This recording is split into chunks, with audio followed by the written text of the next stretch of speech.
The descriptive verb 멀다 means to be far. So you can say something like 먼 산, so a mountain, 산, that's far away. Or you can say 여기서, so from here, 멀어요, so it's far from here. But in the past tense, 멀었어요, this can have a completely different meaning. But first, if you'd like to see more videos like this, please click like on the video and subscribe. Okay, for example, you might have the expression 아직, so still, 멀었어요. It still was far. But it doesn't have to be in the 요 form. You can also have it in the plain form conjugation as just 멀었다. The point is that it's conjugated in the past tense. And this has a different nuance than when you're using it normally. Let me clear the board a little bit.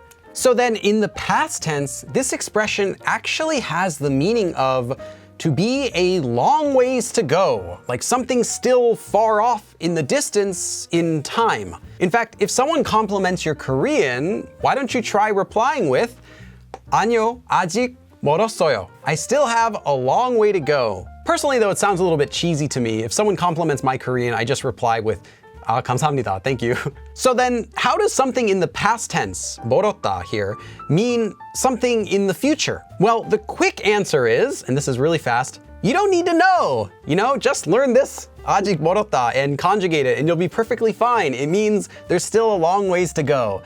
But no, that's not why I make these videos, so let's talk about the reason why. First note though that this sort of usage only applies to situations or events. So you're not going to say that something is still far off that's physical, like you wouldn't say that mountain is still far off.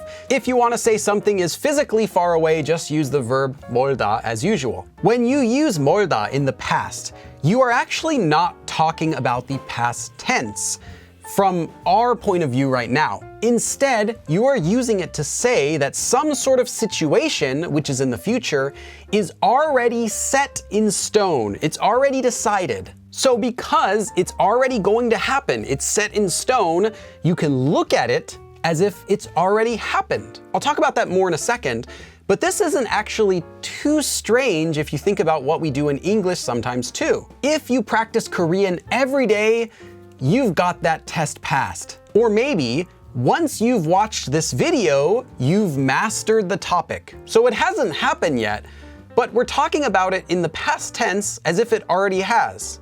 Because it's set in stone, it's going to happen. But since this situation or event hasn't happened yet, it still has a long way to go. It is still far. So I'll explain a little bit more in a second, but first let me give you an example sentence of what I mean. For example, 엄마 같은 요리사가 되려면 아직 멀었어요. If I'm trying to become a chef like my mom, well, there's still a long ways to go. So there's still a long ways to go before I can become as good of a chef as my mom. So then what does this mean? It was still far.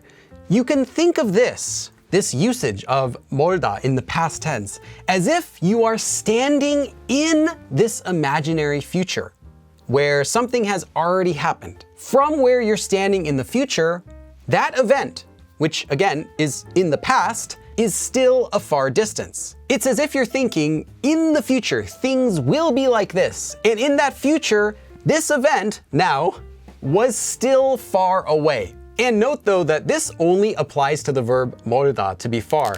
If you wanted to say that it's not far off, well, you can't use the verb 가깝다 to be close. That would be very awkward. You wouldn't say 아직 가까웠어요 or anything like that. It doesn't make sense. So stick to using it with only 멀다. So again, in summary, use the verb 멀다 as usual. If you want to say that something is physically far, and use 멀다 in the past tense, so 아직 멀었다, to say that something is far off, such as a situation or an event that you know is going to happen. So hopefully this helped to clear up some confusion about this form, why it's used in the past tense. Let me know though if you have any other questions in the comments. I do read all of them.